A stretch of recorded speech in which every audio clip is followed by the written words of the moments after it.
He's creepy. He's got a great smile though, and he's trying to knock me out with his stink breath. Hey guys, it's Adam aka Swimming Bird, and we are about to run by some werewolves. Welcome to Bloodborne! Last time, our hunter Wolfsbane faced his first boss, the Cleric Beast. It was a very intense fight, but in the end, we prevailed. And if you missed that part, there's a playlist link down in the description. You can get all caught up with the series. Now that we've had a taste of the hunt, though, we're going to continue with our main quest, seeking the Paleblood, a mysterious substance that just might cure our even more mysterious illness. We seem pretty healthy though, I don't know, I'm just slicing this guy up pretty well. Also, we ran from a couple of werewolves a few seconds ago, and we seem like we're pretty fit, so we'll have to learn more about that illness in the future. Down here, we have these guys to deal with. These wolfmen, not quite as changed as the ones that we were running from up there. That's one way to kill them. But these are very tough, and with the level that we're at, we could die within a few hits, so we need to be extra careful. Ugh, that one has a crazy spear. I'm going to try to use my Blunderbuss and see if we can get a Visceral attack on this one. Hey, buddy. How you doing? Come here, and... Nope, that one didn't work. There we go, and that should do a ton of damage. Aha! Kicked him right off. Insult to injury. I'm going to try to jump onto this little beam here if we can. There we go. Just tiptoe across, grab a little bit of loot, and we're going to look out for the plague rats down here. And I'm just going to drop on him, get him before he can get me. Alright. So yeah, if you guys remember in part 1, our buddy, Gilbert, the guy who was coughing at the window, he actually helped me out. I went and asked him about the Paleblood. He had never heard of the Paleblood before, but he did say if anyone knows about it, it's probably the Healing Church. So that is where we're headed. Unfortunately, the main way to get to the Healing Church was across the bridge where we fought the Cleric Beast, but that's closed off on the nights of the hunt, and we're going to have to find an alternate way, so we're headed through the Aqueducts. I'm going to try to sneak right up and get that one. There we go. Get that one as well. I think these rats are blind, but they do sniff around, and if you make too much noise, they seem to be able to hear you. Let's grab that. That was the guy that fell off before. Now, we're trying to head through this if we want to get to the next boss, but there's also something else I want from down here, and I think it's around this corner. Not that guy. It's another one of those crazy spear dudes. I'm going to try to get him before he gets me. There we go. Visceral attack. We're going to boot him off the edge. Yep. He just fell down really far. This is what I wanted. A new set of armor. This is the Hunter set. It's actually the clothes that the guy on the cover is wearing, so we're going to look super cool. Here we go. The Hunter hat. Kind of similar to the one that we had already, but it's like frayed at the ends. Almost looks like it's like antlers or something.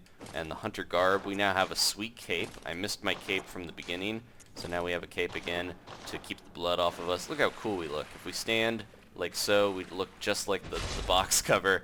Alright, now we could go all the way around to try to get to that other side of the aqueduct and safely take the ladder down there into that pit of creepy crawlies, but I'm going to take a shorter way and try to land. Oh, you guys saw that ghost there. That was another player playing at the exact same time as me in real life.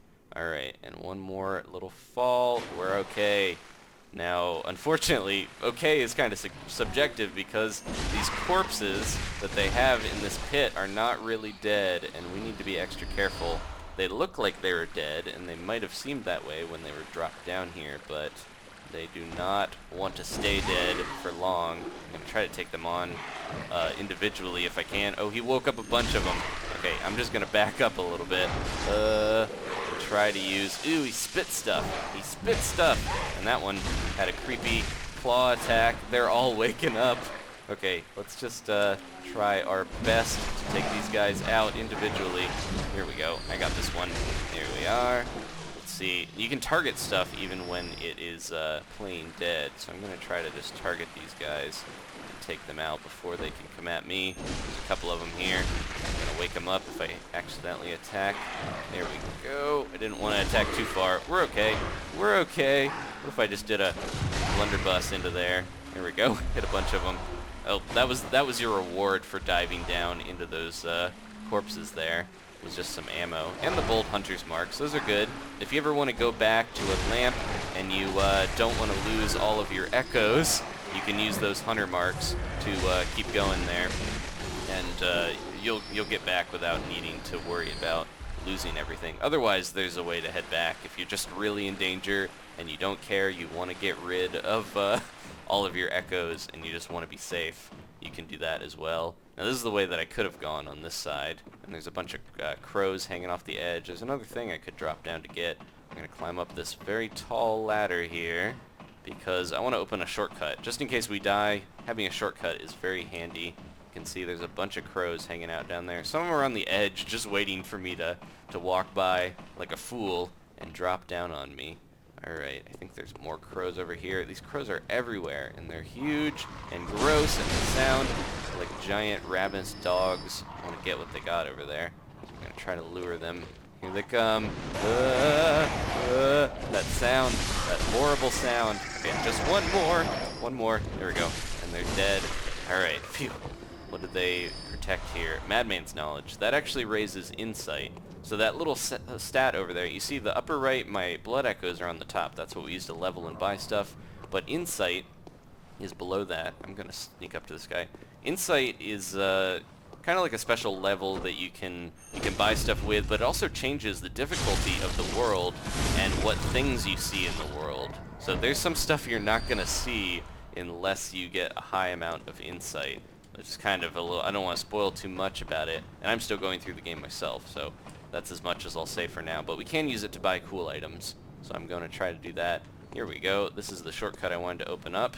This takes us right back to where we dropped off near those doggies in an earlier episode, and there's another window here. Let's see who's here to talk to. Are you? I don't know your voice, but I know that smell.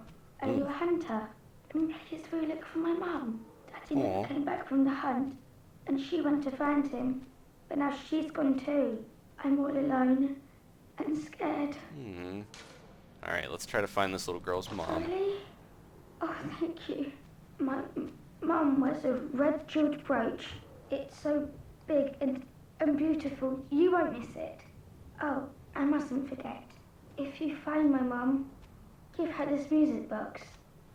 Alright, tiny music box? It plays one of Daddy's favourite songs. And when Daddy forgets us, we play it for him so he remembers. Mom's so silly running off without it. There's another player here. So yeah, that music box is going to be important. She gave us a little hint there and said that Daddy sometimes forgets himself. We'll come back to that later. But we're going to keep a lookout for her mom. This is the guy that was banging on the door in the first episode. I'm going to try to get in here and give him a good wallop.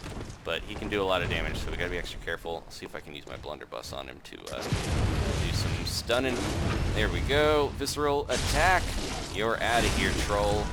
And he was guarding a few things here. I don't think he can ever break through there. There we go. We got a torch.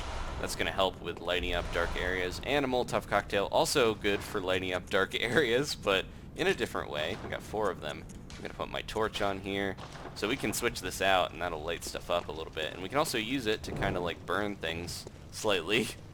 I think I mentioned before, and you guys saw in the Cleric Beast fight, that most beasts are very susceptible to fire. So it's definitely good to have some of that handy. And if you don't have Molotov cocktails, you can always use your torch. Going down a ladder, just like in the Souls games, is a lot faster than going up a ladder because you can just slide your way down super quick. Alright, let's keep going here. We're actually not that far from the boss, so we might fight him in this episode. That would really hurt. I know you got gloves on, buddy, but that does not seem like it would be healthy for your hands. Alright, let's slide down here and keep going. Ugh, there's some crows perched up there, and I think I saw more. Yep, more of these weird guys. I'm going to throw a pebble at one of those. Get him to fall down. There we go, it actually worked. That fat crow has fallen. I probably should not have knocked the crow down right now because I need to deal with these guys. Ugh, stop barfing weird, gross stuff at me. Go. Nope, that did not work. This is a situation where you probably want to use your trick form. There we go, get a bit more range.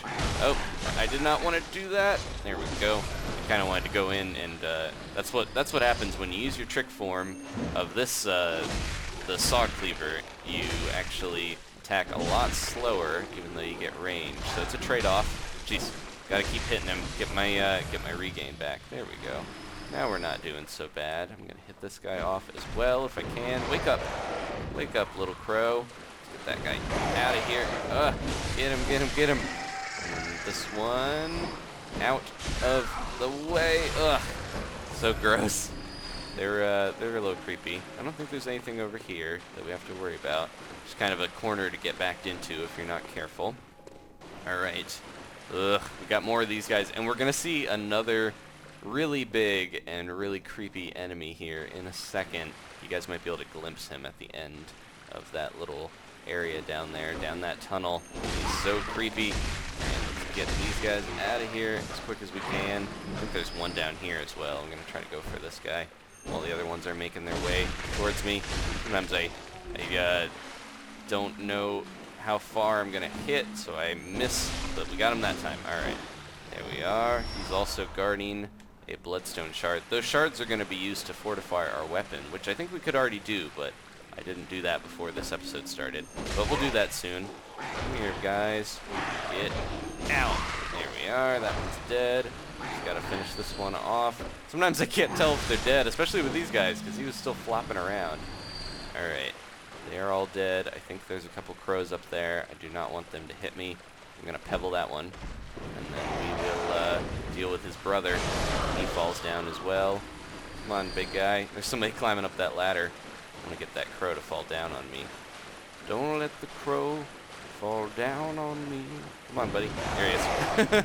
We do want the crow to fall down on me, because I don't want him falling down on me when that thing comes over here to play. I'm going to walk up.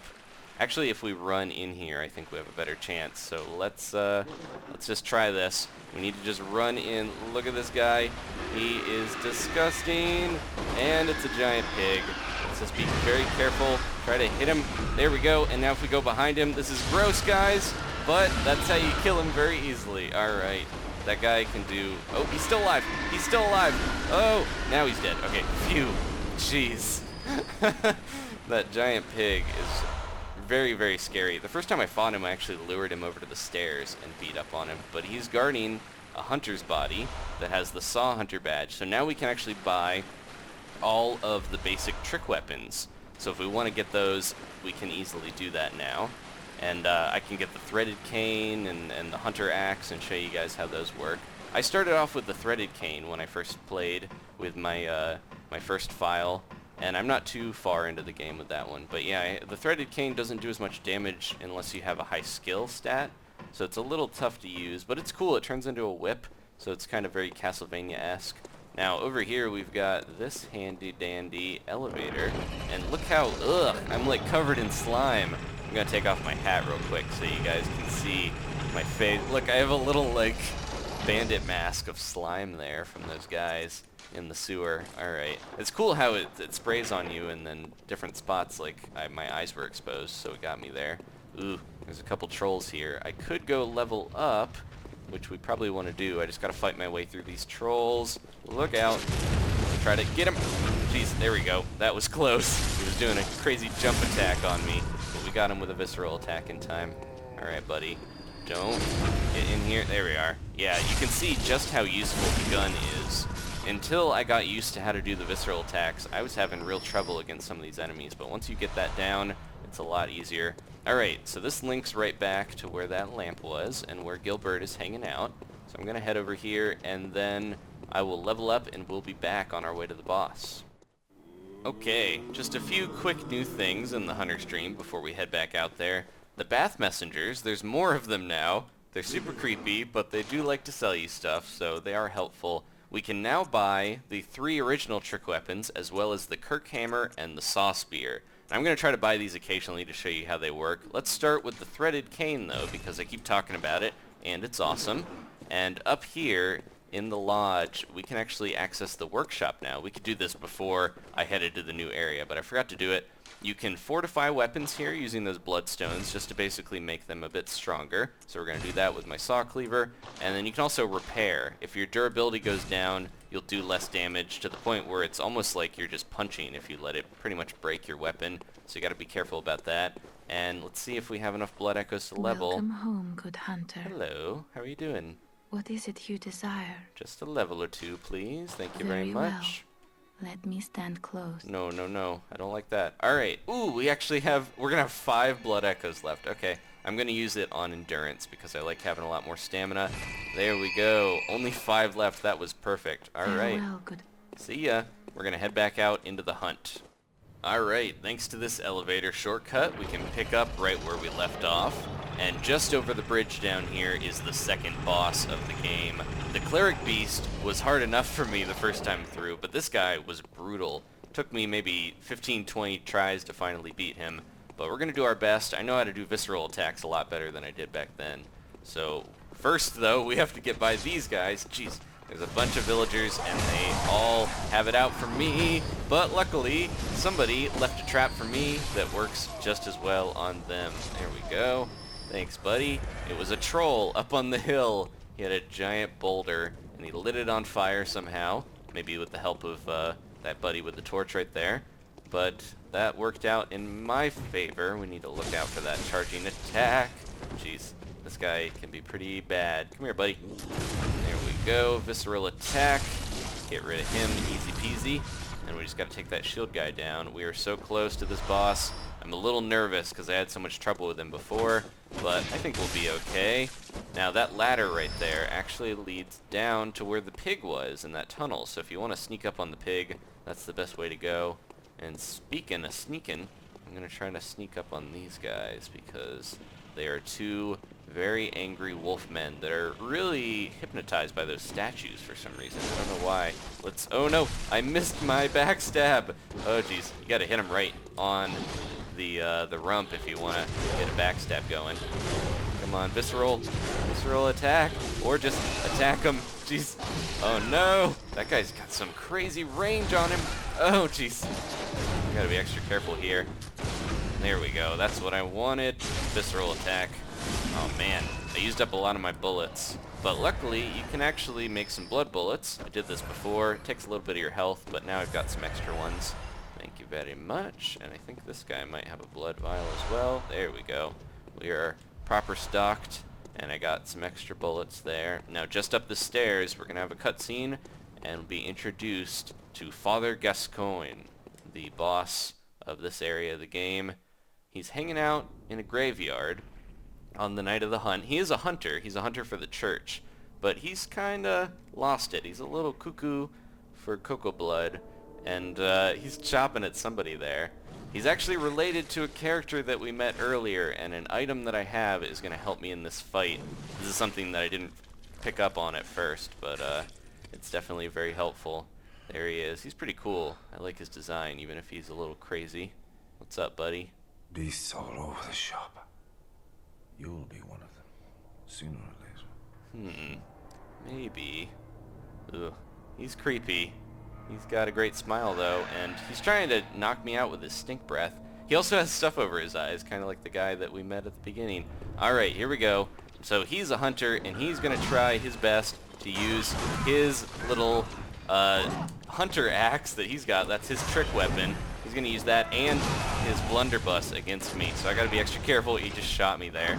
Let's be careful here. There we go. That's what we want to do. Wait till he tries to attack and hit him with a visceral attack of our own. There we are. Come here, buddy. Gonna try one of those. Try it. I'm gonna run in and get ya. All right. Man, he's got a lot of blood on him. Ooh, What's that smell? he's talking to me. The sweet blood. Oh, it sings to me. It's enough to make a man sick. He's a little crazy. Oh, jeez. Oh, jeez. He's doing a lot of damage. Okay, let's get out of here. Oh, no. I got stuck there on the gravestone, and he did a lot of damage. I'm almost dead. We gotta be extra careful. I'm gonna heal. Back up. Try to hit him with my blunderbuss. There we go. Another visceral attack, and this is when things get real. Let's back up, because I know it's gonna happen pretty soon here. Come here, buddy. Yep, he's changing. Oh, he's changed, and I'm gonna play the music box. This actually distracts him, and here we go. Oh, I missed. Oh no. Alright, I'm gonna try to hit him with the blunderbuss if I can. There we go. Visceral attack. He is transformed into a beast, and that music box distracted him. It reminded him of his former self. Oh no. He's gonna stomp me out if I'm not careful. Get him. Get him. He's almost dead. A shotgun blast of my blunderbuss killed him. That's how little health he had. Phew! Man, my heart is beating so fast. But we got him, thanks to those visceral attacks, and we got the Oedon tomb key and unlocked another lantern. Before we light that, I want to explore this graveyard because there's something very important. So I mentioned we played the music box, and I'll do it here. Play it briefly. If you try to do that when he's a human, it actually accelerates his transformation into that beast. It still stuns him just like it did in his beast form, but yeah, you want to use it when he's a beast, and you can only use it once he's a beast though. But it's good to leave an opening, even though I didn't take a very good, use of that. I kind of missed. Alright, this is the Red Jeweled Brooch, and you can see this lady here. If you didn't put it together, the little girl that we met earlier who gave me the music box, Father Gascoigne is her father, and that was her mother, and unfortunately she's dead. So we might have to go give some very bad news to a sweet little girl. Let's light the lamp and head back to the Hunter's Dream. Thank you guys for watching. Next time we're going to continue on and head to a new area of the game, the Cathedral Ward. I will see you guys then for some more Bloodborne. Goodbye.